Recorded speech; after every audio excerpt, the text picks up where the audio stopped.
আসসালামু আলাইকুম দর্শক, চ্যানেল ৫৮-তে আপনাদের স্বাগতম। বিশ্বের ইতিহাসে জুলাই-আগস্ট আন্দোলন অন্যতম উল্লেখযোগ্য ঘটনা। মূলত শিক্ষার্থীদের নেতৃত্বেই এ আন্দোলন পরিচালিত হয়েছে।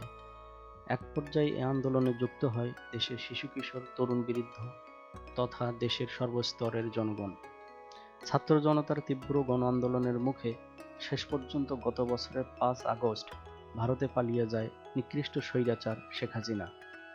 গণ-অভ্যুত্থান সফলের পর থেকেই দেশের মানুষের আকাঙ্ক্ষার চূড়ান্ত রূপ দিতে রাজনৈতিক দল গঠনের প্রস্তুতি নিচ্ছেন শিক্ষার্থীরা। এই প্রতিবেদনে আমরা জানব বহুল প্রত্যাশিত ছাত্রদের রাজনৈতিক দল কবে আত্মপ্রকাশ করবে, দলের ছাত্র সংগঠন থাকবে কিনা, দলটির আদর্শ কেমন হবে এবং দলকে সফল করতে ছাত্ররা বিশ্বের কোন কোন দলকে মডেল হিসেবে গ্রহণ করবেন।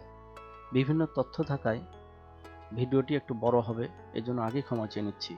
এবার আসুন মূল কথায়। বিভিন্ন সোর্সে জানা যাচ্ছে বৈষম্যবিরোধী ছাত্র আন্দোলন ও জাতীয় নাগরিক কমিটির উদ্যোগে আত্মপ্রকাশ করতে যাওয়া নতুন রাজনৈতিক দলের নাম চূড়ান্ত হতে পারে চলতি সপ্তাহে।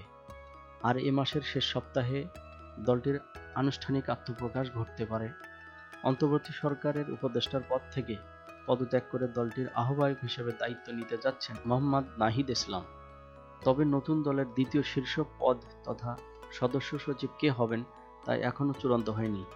এই পদের জন্য আলোচনায় আছেন জাতীয় নাগরিক কমিটির আহ্বায়ক নাসির উদ্দিন পাটোয়ারী, সদস্য সচিব আক্তার হোসেন ও মুখ্য সংগঠক সার্জিস আলম। জাতীয় নাগরিক কমিটির নেতৃস্থানীয় দুইজন নেতা নাম প্রকাশ না করার শর্তে বলেন, উপদেষ্টার পদ ছেড়ে নাহিদ ইসলাম নতুন দলের দায়িত্ব নিতে যাচ্ছেন। চলতি সপ্তাহে বা তার পরের সপ্তাহে সরকার থেকে তিনি পদত্যাগ করতে পারেন। তবে শিক্ষার্থীদের প্রতিনিধি হিসাবে সরকারে থাকছেন মাহফুজ আলম ও আসিফ মাহমুদ সজীব ভূঁইয়া। তারা এখনই নতুন দলে যোগ দিচ্ছেন না। ফেব্রুয়ারির তৃতীয় সপ্তাহের মধ্যে দলের নাম সহ অন্যান্য বিষয় চূড়ান্ত হয়ে যাবে। এরপর এই মাসের শেষ সপ্তাহে আনুষ্ঠানিকভাবে আহ্বায়ক কমিটি ঘোষণার মধ্য দিয়ে দলের যাত্রা শুরু করবে। দিনটি হতে পারে ২৫ ফেব্রুয়ারির আগে বা পরে। নতুন দলের যাত্রা আহ্বায়ক কমিটি গঠনের মাধ্যমে হতে পারে। আমার দেশ জানিয়েছে, জুলাই গণঅভ্যুত্থানে অংশ নেওয়া শিক্ষার্থীদের উদ্যোগে যে রাজনৈতিক দল গঠন হওয়ার কথা তার ঘোষণা আসছে আগামী ২৪ ফেব্রুয়ারি।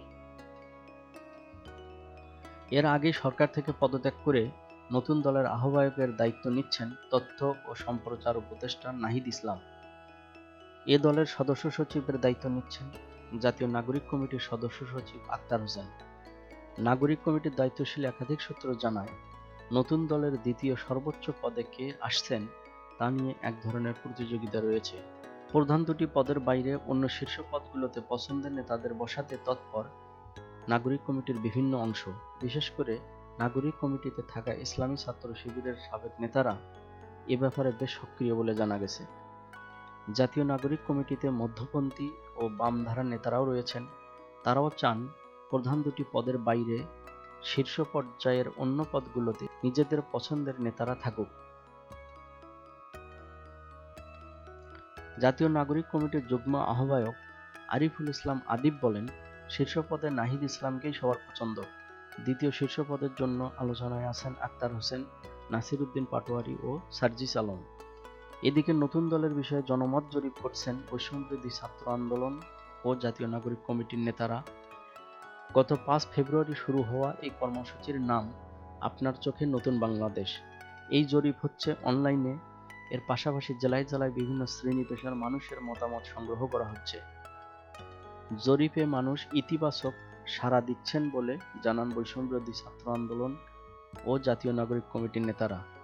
জরিপে মানুষের কাছে ৫টি প্রশ্ন করা হয়েছে। এগুলো হলো: ১. আপনার মতে কোন ৩টি কাজ করলে দেশ বদলে যাবে? ২. নতুন রাজনৈতিক দলের কাছে আপনার জীবনের কোন সমস্যার সমাধান চান? ৩. নতুন দলের কাছে আপনি কি প্রত্যাশা করেন? ৪. দলের নাম কি হতে পারে? এবং ৫. দলের মার্কা কি হতে পারে? এই জরিপে এখন পর্যন্ত মানুষের ভালোই সাড়া পাওয়া গেছে বলে জানান নাগরিক কমিটির নেতারা। জরিপে বিভিন্ন শ্রেণী পেশার মানুষ নতুন দলের জন্য বিভিন্ন নাম প্রস্তাব করছেন। এসব নামের মধ্যে কিছু সাধারণ কিওয়ার্ড পাওয়া যাচ্ছে বলেও জানান বৈষম্যবিরোধী ছাত্র আন্দোলন ও জাতীয় নাগরিক কমিটির নেতারা, তবে এখনও নাম চূড়ান্ত হয়নি। এ বিষয়ে জাতীয় নাগরিক কমিটির মুখপাত্র সামান্তা শারমিন বলেন, সাধারণ কিওয়ার্ডগুলোর মধ্যে বেশি এসেছে গণতন্ত্র, নাগরিক, জাস্টিস ও বৈষম্য বিরোধী। অর্থাৎ বেশিরভাগ মানুষ চান নতুন দলের নামের মধ্যে এ ধরনের শব্দ থাকুক। তিনি বলেন, মানুষের মতামতের ভিত্তিতে দলের নাম চূড়ান্ত করা হবে। থাকছে আলাদা ছাত্র সংগঠনও। এদিকে জাতীয় নাগরিক কমিটি ও বৈষম্যবিরোধী ছাত্র আন্দোলনের নেতাদের সঙ্গে কথা বলে জানা গেছে, নতুন দল গঠনের পাশাপাশি একটি ছাত্র সংগঠনের কথাও ভাবছেন তারা। তবে সেটির নাম বৈষম্যবিরোধী ছাত্র আন্দোলন নামে হবে না, ছাত্র সংগঠনটি হবে ভিন্ন নামে। বৈষম্যবিরোধী ছাত্র আন্দোলনের নির্বাহী কমিটির একজন সদস্য বলেন, বৈষম্যবিরোধী ছাত্র আন্দোলন প্ল্যাটফর্মটি যেহেতু গণ অভ্যুত্থানের প্ল্যাটফর্ম, তাই এটি এই নামই থেকে যাবে। জাতীয় নাগরিক কমিটিও বহাল থাকবে। বৈষম্যবিরোধী ছাত্র আন্দোলন ও জাতীয় নাগরিক কমিটি থেকে অনেকে নতুন দলে যোগ দেবেন, আর ছাত্রদের অনেকে যোগ দেবেন নতুন ছাত্র সংগঠনে। তবে জাতীয় নাগরিক কমিটির একাধিক সূত্র জানায়, নতুন ছাত্র সংগঠন তৈরির বিষয়টি এখনও পরিকল্পনার পর্যায়ে রয়েছে, নাম এখনও চূড়ান্ত হয়নি। দলটির আদর্শ কেমন হবে? ছাত্রদের নতুন দল গঠনের কাজটি তত্ত্বাবধান করছেন জাতীয় নাগরিক কমিটি এবং বৈষম্যবিরোধী ছাত্র আন্দোলনের নেতারা। তারা চান বাংলাদেশে বামপন্থী কিংবা ডানপন্থী রাজনীতির যে ধারা, ছাত্রদের নতুন দল যেন সেটার কোনোটির মধ্যেই না থাকে। এই অবস্থানকে তারা বলছেন মধ্যপন্থী অবস্থান। জাতীয় নাগরিক কমিটির সদস্য সচিব আক্তার হোসেন বলেন, আমরা একটা মধ্যপন্থী রাজনীতির কথা বলছি। আমরা বাম ডান এমন যে বিভাজন আছে সেগুলোতে ঢুকতে চাই না। আমরা বাংলাদেশ প্রশ্নে এক থাকতে চাই। ইসলাম ফোবিয়ার রাজনীতি অথবা উগ্র ইসলামপন্থী কিংবা উগ্র হিন্দুত্ববাদী রাজনীতির মধ্যেও আমরা নেই। এক্ষেত্রে দলটি জাতীয়তাবাদ, সেকুলার বা ধর্মভিত্তিক এ ধরনের কোনো আদর্শকে সামনে রাখতে চায় না। আমরা এখানে সাম্য, ন্যায় বিচার এবং সুশাসনের কথা বলছি, এটাকেই হাইলাইট করতে চাই। একই সঙ্গে একটা রাষ্ট্রে যে বিভিন্ন ধরনের এবং বিভিন্ন ধর্মের মানুষ বসবাস করে, সেই বহুত্ববাদকে স্বীকার করেই কিভাবে একটা এগ্রিমেন্টের মধ্য দিয়ে এগোনো যায়, সেভাবে এগোনো যায়, যেভাবে আমরা অভ্যুত্থানে এগিয়েছি, সেইটা হচ্ছে আমাদের মূল ফোকাস পয়েন্ট। জাতীয় নাগরিক কমিটির যুগ্ম আহ্বায়ক আলী হাসান জুনায়েদ বলেন, আমরা ডানের দিকেও ঝুঁকব না, বামের দিকেও ঝুঁকব না। সাম্য, ন্যায় বিচার, সুশাসনকে ঘিরে আমরা হব একটা মধ্যপন্থী দল, যেন আমরা সব মানুষকে ধারণ করতে পারি। ধর্মনিরপেক্ষ কিংবা ধর্মভিত্তিক এরকম কোনো পরিচয়ে ঢুকতে চায় না ছাত্রদের নতুন দল। জাতীয় নাগরিক কমিটির মুখপাত্র সামান্তা শারমিন বলেন, আমরা অধিকারের রাজনীতি, দায় ও দরদের রাজনীতি এগুলোকে সামনে নিয়ে আসব, যাতে এখানে নির্দিষ্ট কোনো মত বা ধর্ম গুরুত্বপূর্ণ হয়ে না ওঠে। এখানে গুরুত্বপূর্ণ হয়ে উঠবে শুধু বাংলাদেশ, এই দেশের মানুষের অধিকার এবং রাষ্ট্র গঠনের কাজ। এখানে যে কোনো ধর্মের মানুষ, যে কোনো মতের মানুষ, যে কোনো আদর্শের মানুষ তার নিজ নিজ ধর্ম স্বাধীনভাবে পালন করবে। নতুন দলকে সফল করতে কি কৌশল নেবেন ছাত্ররা?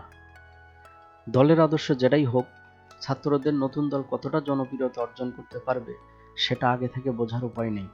আবার এটাও গুরুত্বপূর্ণ যে বিগত 40 বছরের দেশে নতুন তৈরি হওয়া কোনো দল ভোটের মাঠে সেভাবে সুবিধা করতে পারেনি। তবে দেশে না হলেও গত কয়েক দশকে বিশ্বের বিভিন্ন দেশে নতুন নতুন রাজনৈতিক দলের অল্প সময়ের মধ্যেই ক্ষমতায় যাওয়ার নজির আছে। এর মধ্যে বিশ্বব্যাপী বিশেষভাবে নজর কেড়েছে তুরস্কের প্রেসিডেন্ট রিসেপ তাইয়েপ এরদোয়ানের একে পার্টি, পাকিস্তানের সাবেক প্রধানমন্ত্রী ইমরান খানের তেহরিক ই ইনসাফ এবং ভারতের দিল্লির সাবেক মুখ্যমন্ত্রী অরবিন্দ কেজরিওয়ালের আম আদমি পার্টি। সফলতার মন্ত্র খুঁজতে ছাত্ররাও নতুন এই তিনটি দলের কর্মসূচি, সাংগঠনিক কাঠামো ইত্যাদি যাচাই বাছাই করছে। এ বিষয়ে জাতীয় নাগরিক কমিটির যুগ্ম আহ্বায়ক আলী হাসান জুনায়েদ বিবিসি বাংলাকে বলেন, এসব দল কিভাবে জনগণের কাছে জনপ্রিয় হতে পেরেছে সেগুলো খতিয়ে দেখছেন তারা। তিনি বলেন, এই পার্টিগুলো আসলে কিভাবে জনগণের কাছে গেছে, জনগণের ভাষা বোঝার ক্ষেত্রে তারা কোন ধরনের কৌশল নিয়েছে, তাদের গঠনতান্ত্রিক কাঠামো কেমন, এসব বিষয় আমরা স্টাডি করছি। আমরা বোঝার চেষ্টা করছি ওই অঞ্চলের তরুণদের বোঝার ক্ষেত্রে এবং রাজনীতি বোঝার ক্ষেত্রে তারা কি চিন্তাভাবনা নিয়ে এসেছে, যেটা ওই দেশের লোকজন গ্রহণ করেছে এবং তাদেরকে রাজনৈতিকভাবে শাসন ক্ষমতার দায়িত্ব দিয়েছে। তার মতে এরদোয়ানের পার্টি কিন্তু ফোকাস করেছে ইনসাফের উপর। দলটির নামই হচ্ছে জাস্টিস অ্যান্ড ডেভেলপমেন্ট পার্টি, যেটা আমরাও বলছি। আমরা ন্যায় বিচারের কথা বলছি, সুশাসনের কথা বলছি। অন্যদিকে ভারতের আম আদমি পার্টি দেশে বিদেশে উচ্চশিক্ষিত তরুণদের ব্যাপকভাবে আকৃষ্ট করেছে, দুর্নীতি বিরোধী কার্যক্রম করেছে। আমরা সেগুলোও দেখছি, বলেন আলী হাসান।